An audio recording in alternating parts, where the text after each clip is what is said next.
നിനക്കെല്ലാം അറിയാലോ, ആ നീ എന്റെ അകത്തുണ്ടല്ലോ. ബഹുമുഖ ജ്ഞാനം. എന്തോ ഒരു പോസിബിലിറ്റീസ് ആണെന്ന് ആലോചിച്ച് നോക്കി. എന്തോ ഒരു പോസിബിലിറ്റീസ്. ഇപ്പം ഞാൻ ഈ വീഡിയോ റെക്കോർഡ് ചെയ്തു. ഇന്നലെ റെക്കോർഡ് ചെയ്തതിന് രാവിലെ 3 മണിയായപ്പോഴേക്കും കംപ്ലീറ്റ് യൂട്യൂബിൽ നിറഞ്ഞു. പല ആൾക്കാരും കാണാൻ തുടങ്ങി. കണ്ടോ, ബഹുമുഖ ജ്ഞാനമാണ്. ഞാൻ തന്നെ ലൈറ്റ് ബോയ്, ഞാൻ തന്നെ ക്യാമറമാൻ. ഈ അറിവൊക്കെ ആദ്യം എനിക്കിതൊന്നും ഉണ്ടായിരുന്നില്ല. ഞാൻ ആലോചിച്ച് നമ്മുടെ കൂടെ ഒരു ക്യാമറാമാൻ വേണമല്ലോ. പക്ഷെ പിന്നീട് കർത്താവ് നീ തന്നെ ചെയ്യണം ഇതെല്ലാം. ഇത് നിനക്ക് നിന്റെ കൈകൊണ്ട് തന്നെ ഇതൊക്കെ നീ ചെയ്യണതാണ് എനിക്കിഷ്ടം. എന്നാ ശരി, അപ്പം എന്ത് ചെയ്യണം? ഇതൊക്കെ ഞാൻ ചുവന്നുകൊണ്ട് നടക്കണം എല്ലായിടത്തും. എനിക്ക് അത്രയ്ക്കും വലിയ സൂട്ട് കേസാണ്. അതിനകത്ത് എല്ലാം ഈ ടെക്നിക്കൽ സാധനങ്ങളാണ് അധികം.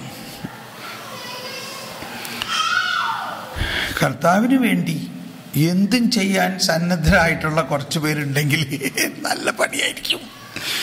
ബഹുമുഖ ആണ് ജ്ഞാനം, ബഹുമുഖം. നമ്മൾക്ക് ഓരോ വ്യക്തിയിലും ഈ ബഹുമുഖ ജ്ഞാനമുണ്ട്. വ്യത്യസ്തമായ പല ക്യാരിസങ്ങളുണ്ട്, പല കഴിവുകളുമുണ്ട്, പല പോസിബിലിറ്റീസും ദൈവം ആഗ്രഹിക്കുന്നുണ്ട്.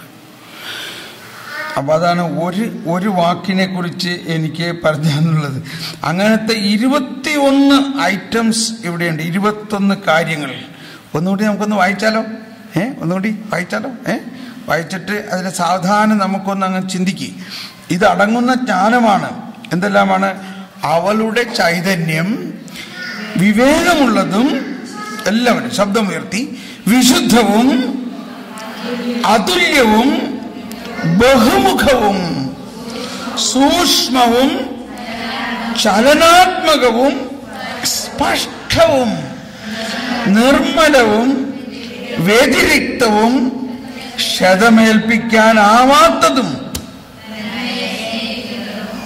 ഇവിടെ നമ്മള് ക്ഷതമേൽപ്പിക്കാനാവാത്തതും, നന്മയെ സ്നേഹിക്കുന്നതും, തീഷ്ണവും അപ്രതിരോധ്യവും ഉപകാരപ്രദവും ആർദ്രവും സ്ഥിരവും ഭദ്രവും ഉത്കണ്ഠയിൽ നിന്ന് മുക്തവും സർവശക്തവും സകലത്തെയും നിയന്ത്രിക്കുന്നതും ബുദ്ധിയും നൈർമല്യവും സൂക്ഷ്മതയുമുള്ള ഛേദനകളിലേക്ക് ചുഴിഞ്ഞിറങ്ങുന്നതുമാണ്. കണ്ടോ, ഛേദനകളിലേക്ക് ചുഴിഞ്ഞിറങ്ങും.